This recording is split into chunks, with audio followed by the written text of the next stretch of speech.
सुबह के 11 बज रहे थे। शहर के सबसे बड़े बैंक में एक साधारण कपड़ों में पुराने लिफाफे के साथ एक बूढ़ा व्यक्ति अंदर आया। जैसे ही वो बैंक में घुसा, अंदर मौजूद सभी ग्राहक और बैंक कर्मचारी उसे अजीब नजरों से देखने लगे। उस बूढ़े व्यक्ति का नाम चरणदास था। चरणदास जी के एक हाथ में छड़ी थी और दूसरे में वही पुराना लिफाफा। वो धीरे धीरे ग्राहकों के लिए बने काउंटर की ओर बढ़े। उस काउंटर पर एक महिला कर्मचारी बैठी थी जिसका नाम सीमा था। बैंक में मौजूद सभी लोगों की आंखें तब चरणदास जी पर टिकी थी। धीरे धीरे चरणदास जी सीमा के पास आए और बहुत विनम्रता से बोले, सुनो बेटी, मेरे खाते में कुछ समस्या है, ये ठीक से काम नहीं कर रहा है। इतना कहकर चरणदास जी ने लिफाफा सीमा की ओर बढ़ा दिया। लेकिन सीमा चरणदास जी को उनके कपड़ों से परखने लगी और बोली, बाबा, कहीं आप गलत बैंक में तो नहीं आ गए हैं? मुझे नहीं लगता कि आपका खाता इस बैंक में है। तब चरणदास जी ने सहजता से कहा, बेटी, एक बार देख तो लो, हो सकता है मेरा खाता इसी बैंक में हो।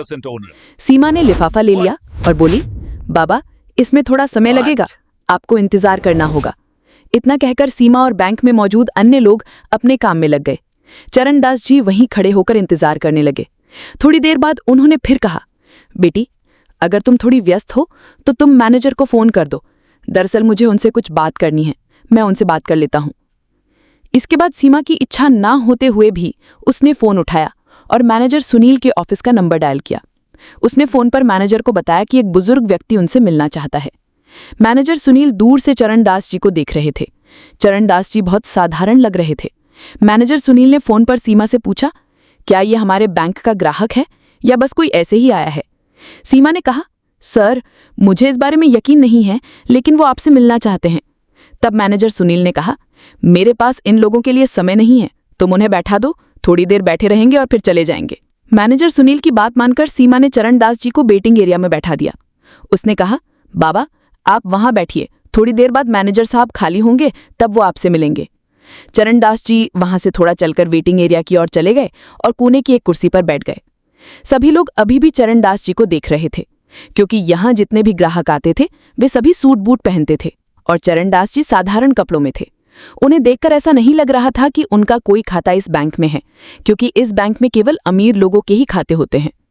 इसलिए चरणदास जी सबकी नजरों का शिकार हो गए थे और सभी लोग उन्हें घूर घूर कर देख रहे थे और उनके बारे में तरह तरह की बातें बना रहे थे।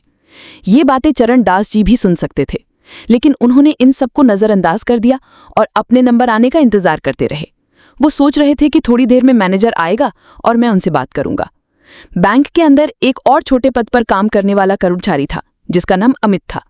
अमित तब बाहर ही था और जैसे ही वो बैंक के अंदर आया, उसने देखा कि एक बूढ़ा व्यक्ति इंतजार वाले क्षेत्र में बैठा है, जिसकी ओर सब देख रहे हैं और उसके बारे में तरह तरह की बातें कर रहे हैं। कोई उसे भिखारी कह रहा था, कोई कह रहा था कि उसका इस बैंक में कोई खाता नहीं हो सकता और ये यहाँ कैसे आ गया है, ऐसे लोगों को यहाँ क्यों बैठाया गया है। उनके बारे में ऐसी बातें चल रही थीं। अमित ने सब बातें सुनी। फिर अमित सीधे चरणदास जी के पास गया और बहुत सम्मान के साथ उनसे पूछने लगा, बाबा, आप यहाँ क्यों आए हैं और आपका क्या काम है? अमित को यह सब बहुत बुरा लग रहा था। वो उस बूढ़े व्यक्ति की हालत देखकर थोड़ा चिंतित हो गया था और इसलिए उनसे पूछने गया था। चरणदास जी ने अमित से कहा, मुझे मैनेजर से मिलना है और उनसे मुझे कुछ काम है। ये सुनकर अमित ने उनसे कहा, ठीक है बाबा, आप यहाँ बैठिए, मैं अभी मैनेजर से बात करके आता हूँ। इसके बाद अमित मैनेजर सुनील के केबिन में गया और उस बूढ़े व्यक्ति के बारे में बताया। लेकिन मैनेजर सुनील को पहले से ही उस बूढ़े व्यक्ति के बारे में पता था और उन्होंने कहा, मैं जानता हूं, मैंने ही उसे वहां बैठाया है, थोड़ी देर बैठेगा फिर चला जाएगा। फिर मैनेजर सुनील ने अमित को किसी और काम के बारे में बताया और कहा, तुम अपना काम करो और तुम्हें इस बारे में चिंता करने की कोई जरूरत नहीं है।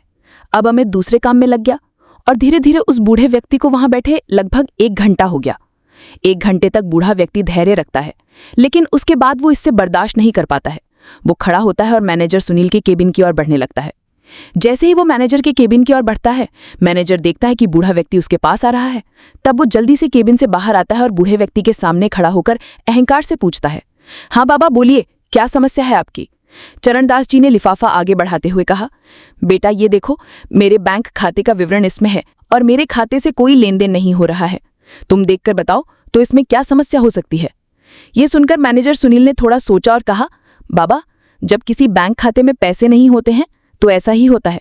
मुझे लगता है कि आपके खाते में पैसा जमा नहीं हुआ है, इसलिए आपके खाते का लेन देन रोक दिया गया है। इसके बाद बूढ़ा व्यक्ति बहुत विनम्रता से बोला, बेटा, पहले तुम एक बार खाता जांच लो, तभी मुझे कुछ कहोगे तो अच्छा होगा। ऐसे तुम कैसे कह सकते हो? तब मैनेजर सुनील हंसते हुए बोला, भाभा, ये सालों का अनुभव है। मैंने कई सालों तक ये काम किया है। मैं आप जैसे लोगों के चेहरे देखकर समझ जाता हूं कि कौन कैसा इंसान है, किसके खाते में कितना पैसा जमा है। लेकिन मुझे आपके खाते में तो कुछ भी नहीं दिख रहा है, इसलिए मैं चाहता हूं कि आप अब यहां से चले जाएं। सभी ग्राहक आपकी ओर देख रहे हैं और बैंक के अंदर एक तरह का अजीब माहौल बन रहा है। इसके बाद चरणदास जी उस लिफाफे को उसके टेबल पर रखकर बोले, ठीक है बेटा, मैं अब जा रहा हूं, लेकिन तुम उस लिफाफे में जो भी विवरण लिखा है एक बार अच्छी तरह से देख लो। ये सब कहकर चरणदास जी वहां से जाने के लिए आगे बढ़ने लगे और गेट के पास पहुंचते ही अचानक मुड़कर बोले, बेटा, तुम्हें ये सब करने के लिए बहुत बुरा परिणाम भुगतना पड़ेगा। तुमने कल मेरे साथ जो भी किया वो बिल्कुल भी सहन करने योग्य नहीं है, इसलिए अब तुम अपनी सजा भुगतने के लिए तैयार हो जाओ। ये सुनकर मैनेजर सुनील थोड़ा घबरा गया, लेकिन फिर वो सोचता है कि ये मुझे क्या सजा दे सकता है, ये मेरे साथ क्या कर सकता है। इसके बाद चरणदास जी कहते हैं, तुम्हें मैनेजर के पद से हटाया जा रहा है और तुम्हारी जगह पर इस बैंक में काम करने वाले अमित को मैनेजर बनाया जा रहा है और तुम्हें फील्ड का काम देखना होगा। ये सुनकर मैनेजर सुनील थोड़ा घबरा जाता है और कहने की कोशिश करता है, कौन है जो मुझे इस तरह से हटा रहा है? तब चरणदास ने कहा, मुझे इस बैंक का एक तरह का मालिक ही समझो, क्योंकि 60% शेयरों का मालिक मैं हूं और मैं चाहूं तो तुम्हें हटा सकता हूं और तुम्हारी जगह पर उसे बिठा सकता हूं। ये सुनकर बैंक में मौजूद सभी कर्मचारी और जो ग्राहक कल भी यहां आए थे और आज भी जो आए थे, सभी एकदम हैरान हो जाते हैं और चरणदास की ओर आंखें फाड़कर देखने लगते हैं।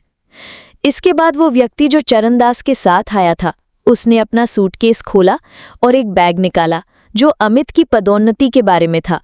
उसे एक बैंक मैनेजर बना दिया गया था। इसके बाद उसने एक और पत्र निकाला और उसे बैंक मैनेजर सुनील को देकर कहा, अगर तुम फील्ड में काम करना चाहते हो तो तुम बेझिझक कर सकते हो, लेकिन मैनेजर बनकर इस बैंक में नहीं रह सकते। ये सुनकर मैनेजर सुनील के पसीने छूटने लगे और वो अपनी कल की गलती के लिए उस बड़े बुजुर्ग से माफी मांगने लगा। लेकिन तभी चरणदास जी ने उसे उठाया और कहा, दुख करने की क्या बात है और मैं तुम्हें क्यों माफ करूं? देखो, तुमने मेरे साथ जैसा व्यवहार किया वो हमारे बैंक की नीतियों के खिलाफ है। क्या तुमने कभी इस बैंक की नीति पढ़ी है? वहां अमीर और गरीब में कोई फर्क नहीं किया जाएगा, सभी को समान नजरों से देखा जाएगा।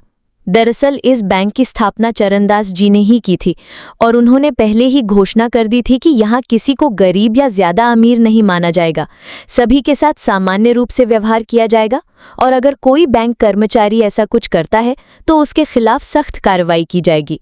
तो चरणदास जी बोले, मैं तुम पर दया कर रहा हूं कि तुम्हें काम करने के योग्य रख रहा हूं, वरना मैं चाहता तो तुम्हें यहां से हटा सकता था। तुमने मेरे साथ जैसा व्यवहार किया वैसा किसी के साथ नहीं होना चाहिए। तुम्हारे बैंक में काम करने वाला अमित, जिसके पास कुछ भी नहीं था, फिर भी वो मेरे पास आया और मुझसे पूछा और मेरे लिए कुछ करना चाहता था। इसलिए इस पद का असली हकदार वो है, ताकि वो ग्राहकों को अच्छी तरह से समझ सके और उनके कपड़ों से उनका फैसला न करे। ऐसा कहते हुए चरणदास जी ने सीमा को बुलाया और सीमा को उस बारे में फटकार लगाई। उन्होंने कहा, मैं पहली गलती समझकर तुम्हें माफ कर रहा हूं, लेकिन बैंक के अंदर कोई भी आए उसके कपड़ों से उसका फैसला करना ठीक नहीं है। उसके बारे में अच्छी तरह से देखना होता है। अगर तुम पहले से मुझे संभाल लेती तो मुझे उस मैनेजर के पास नहीं जाना पड़ता और मुझे इतना अपमान सहन नहीं करना पड़ता। इसके बाद सीमा हाथ जोड़कर दुआ करने लगी और माफी मांगने लगी। वो बोली, बाबा जी मुझे माफ कर दीजिए, मैंने बहुत बड़ी गलती की है और आगे से ऐसा नहीं होगा। फिर चरणदास जी वहां से उस व्यक्ति के साथ वापस जाने लगे और सभी से कहा, तुम लोगों को अमित से बहुत कुछ सीखने की जरूरत है, जितना हो सके सीखो, ये तुम्हारे लिए अच्छा होगा। अब मैं यहाँ किसी न किसी को भेजता रहूंगा ताकि वो तुम्हारे इन सब कामकाज के बारे में मुझे अच्छी तरह से रिपोर्ट दे सके। ऐसा कहते हुए चरणदास जी वहां से चले गए और बैंक का पूरा स्टाफ इस बारे में चर्चा करने लगा और सोचने लगा कि अब से अच्छी तरह से काम करना होगा, कहीं उनका नंबर ना आ जाए। इस सोच के साथ पूरा बैंक ही बदल गया और सभी लोग अच्छी तरह से उस बैंक के अंदर काम करने लगे। चरणदास जी की ये कीर्ति चारों ओर फैल गई और सभी लोग उस बैंक की प्रशंसा करने लगे और कहने लगे, मालिक अगर ऐसा हो, वरना तो बेचारा बॉस भी कहाँ है, क्योंकि ज्यादातर मालिक तो बैंक खोलकर चले जाते हैं, फिर पीछे से मैनेजर कैसा काम करे या कोई भी कर्मचारी जैसा भी करे, उन्हें तो उससे कोई लेना देना नहीं होता है। लेकिन चरणदास जी ने अपने मालिक होने का पूरा कर्तव्य निभाया और उस बैंक के कर्मचारियों को एक अच्छी सीख दी। आपको चरणदास के बारे में क्या लगता है और अमित के बारे में आप क्या कहेंगे? आप अपनी राय कमेंट बॉक्स में लिखकर सभी को बता सकते हैं। अगर वीडियो अच्छा लगा हो तो लाइक करना न भूलें और चैनल को सब्सक्राइब करके हमें उत्साहित करें ताकि हम आपके लिए ऐसे अच्छे वीडियो बना सकें। इन कहानियों को सुनाने का उद्देश्य किसी को परेशान करना नहीं है। इन कहानियों को इसलिए सुनाया जाता है ताकि आप कुछ ना कुछ सीख सकें, आप अपने जीवन में उस चीज़ का उपयोग कर सकें। अगले वीडियो में नई टॉपिक के साथ मिलेंगे। तब तक जय हिंद, जय भारत। आप सभी का बहुत बहुत धन्यवाद।